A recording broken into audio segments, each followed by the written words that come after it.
Mixed forests, another one type. The growing of evergreen and deciduous trees together form mixed forests. Here it is not possible to bifurcate those areas as evergreen, otherwise as deciduous. So both the trees are found in these areas. So that why these areas are called as mixed forests.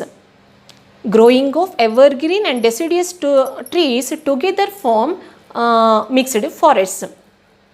Annual rainfall is about 120 to 150 centimeter. It means moderate rainfall. The area receives moderate rainfall.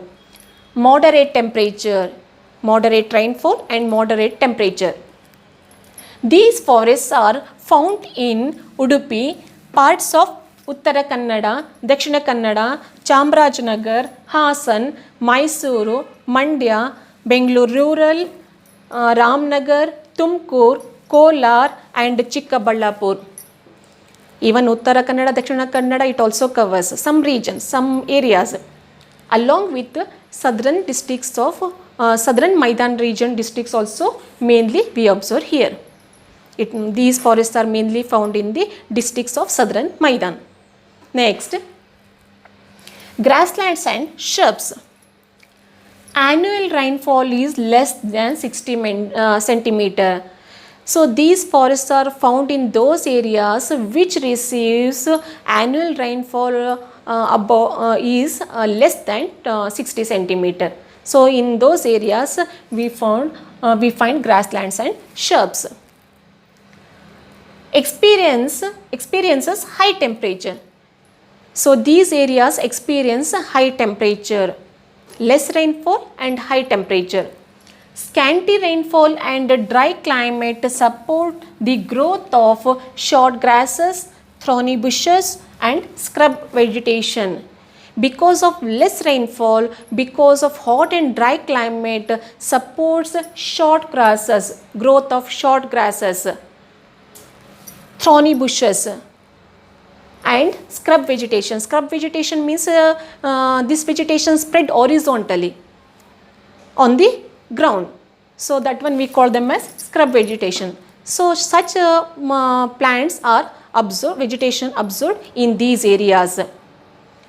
Mainly plants like cactus, acacia, babul, kunti grass and trees like banyan, neem, peepal and palm grow here. So some thorny bushes plants are also found, and trees banyan, neem, peepal and palm trees are also found, but they are growing in distance.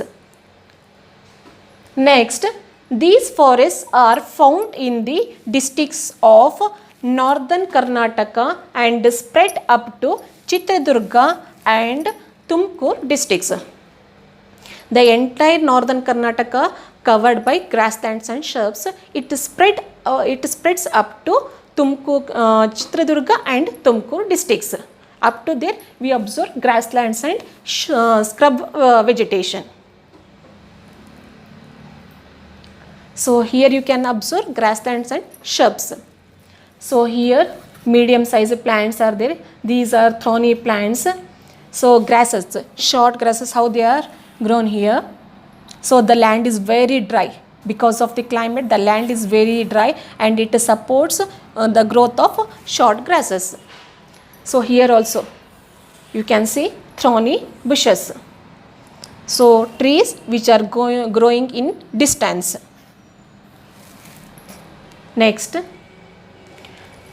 So these are mainly 4 types of vegetation are found in Karnataka. Other than these 4 types, even some other types are also found. We will discuss that one. The first one, mangrove or littoral forests.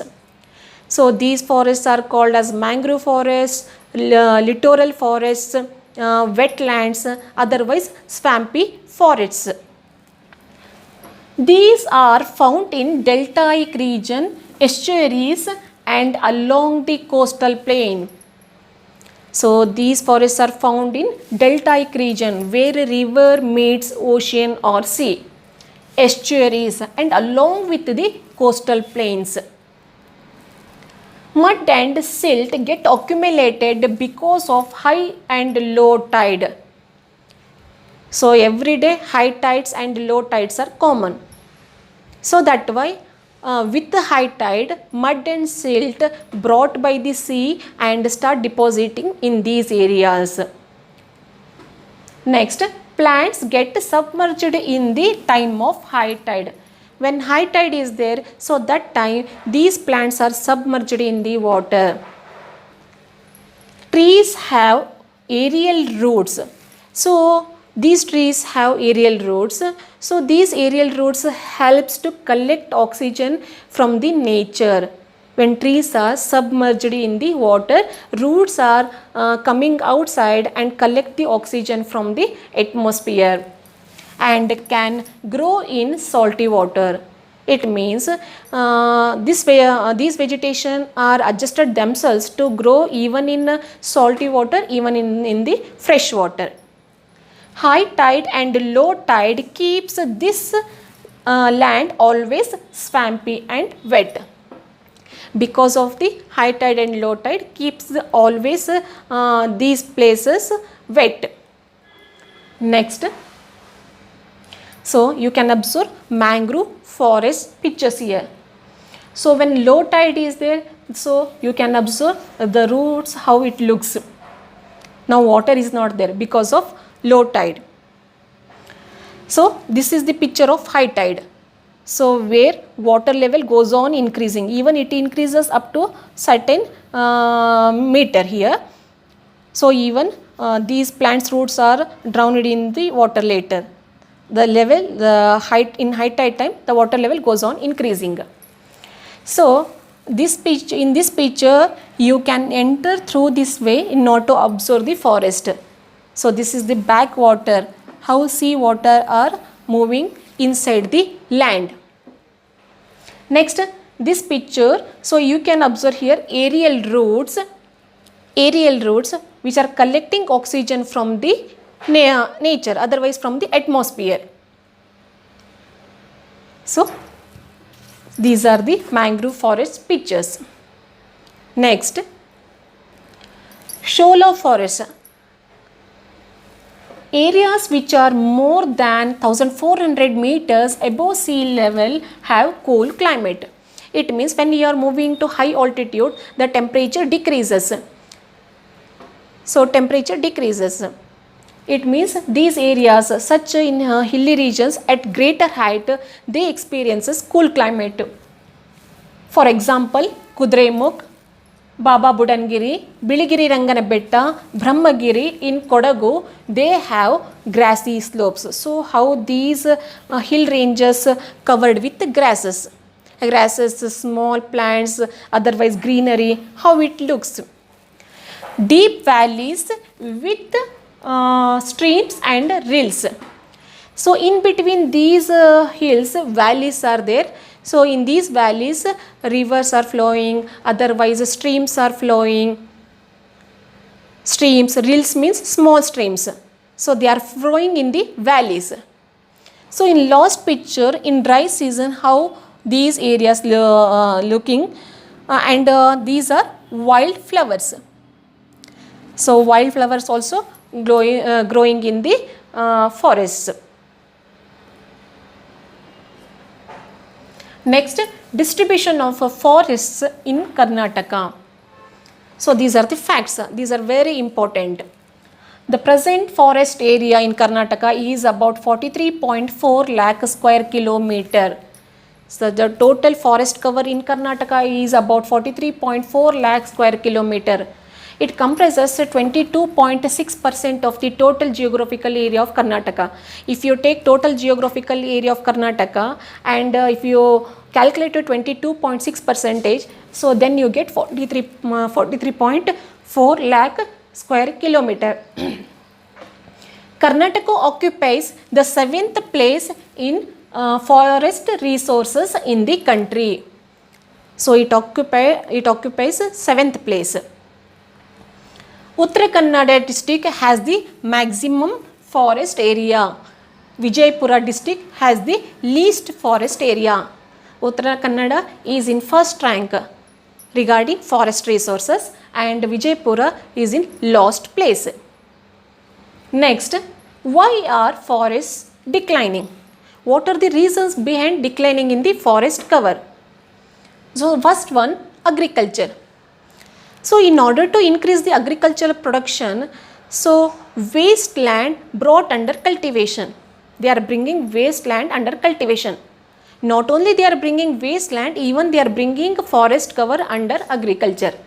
By clearing the forest, they are converting into the agriculture area. So that why it swallows much of the forest cover. Next one, roads and railways. In the name of expansion, construction of roads and railways, it occupied much of the forest cover. If it moves, otherwise if it moves across the forest. So construction of roads, and roads means highway, national highways, state highways, district highways, and in order to put railway, new railway tracks. So it swallows much of the forest cover. Next, irrigation projects. Especially canal irrigation and tank irrigation swallow much of the forest cover. Next one, industrialization. So in order to improve the growth of industries, so the government permits land near forest to the entrepreneurs. So these entrepreneurs, first they start their industries there, then afterwards slowly they are in the name of expansion, they are swallowing the forest cover. So there is a decline in the forest area. Next one is urbanization. So because of the urbanization, most of the outskirts area, otherwise forest area, are cleared and converted into the residential areas. So many real estate business, which swallows the forest cover in the name of expansion. Next one, overgrazing. Overgrazing takes place at a lesser rate, but still it is also considered as one of the reason because of forests goes on declining. Next one is forest fires. Forest fires are common in forest. If it happened naturally, that is okay. If it is did intentionally, so that time it is necessary to make strict forest laws in order to control such forest fire. Next, measures to conserve forests. So state government and even central government took many measures in order to save the forest cover. First one is control of deforestation. Mass cutting of trees are banned by the government. So we should not cut trees, even single trees cutting also banned by the government. Next, checking overgrazing. We should not allow the animals to overgraze in a particular area continuously. So we should keep checking that process. Next, stop illegal felling of trees. Illegal hunting and poaching should not allowed nowadays. So those are prohibited. Illegal cutting of trees are prohibited. Control forest fires. By controlling forest fires, we can save the forests. Legislate to check deforestation. So it is necessary to make laws in order to save forest and in order to control the deforestation. Promote afforestation. By planting saplings in barren land, we should increase the forest cover. So that why we should promote such programs which increases the forest cover. Create awareness among people. By making laws, it is not enough. It is necessary to create awareness among the people not to destroy the forest. Next, adopt scientific cutting of trees. If it is necessary to cut trees, then we should follow the scientific methods. Then we can protect even forest also. Next, National Parks of Karnataka. In Karnataka, 5 national parks are there. Why they built national parks? Let me see. Places meant for providing protections to wildlife. Even in order to preserve and protect the vegetation, even wildlife. So that why national parks are built. Here, hunting and poaching of animals is prohibited. So these are prohibited in these areas. So all the entire forest reserved and preserved by the government. So here 5 national parks names are here. Bannerghatta National Park near Bangalore outskirts. Bandipur National Park in Mysore district. Nagarahole in Kodagu. Kudremukh in Chikmagaluru. Anshi in Uttarakhand. So these national parks are found in these districts. So 5 national parks are present in Karnataka. Next, wildlife sanctuaries of Karnataka. In order to preserve wildlife, places meant for conservation of wildlife and their habitat from human disturbances. So in order to protect the wildlife and their numbers, so wildlife sanctuaries are set up. So here I taken the important wildlife sanctuaries names. So we will see one by one. First one, Adi Chunchanagiri Wildlife Sanctuary in Mandya district. Bhadra Wildlife Sanctuary in Dandeli in Uttara Kannada. Ghataprabha in Belgaum district. Gudavi in Shimoga district. Melukote in Mandya district. Ranganatittu in Mandya district. Black Buck Sanctuary Ranebennuru, that comes in Haveri district, and Brahmagiri in Kodagu districts. So these are the famous wildlife sanctuaries are in Karnataka. Total 21 wildlife sanctuaries are there. So here we conclude the lesson. Thank you.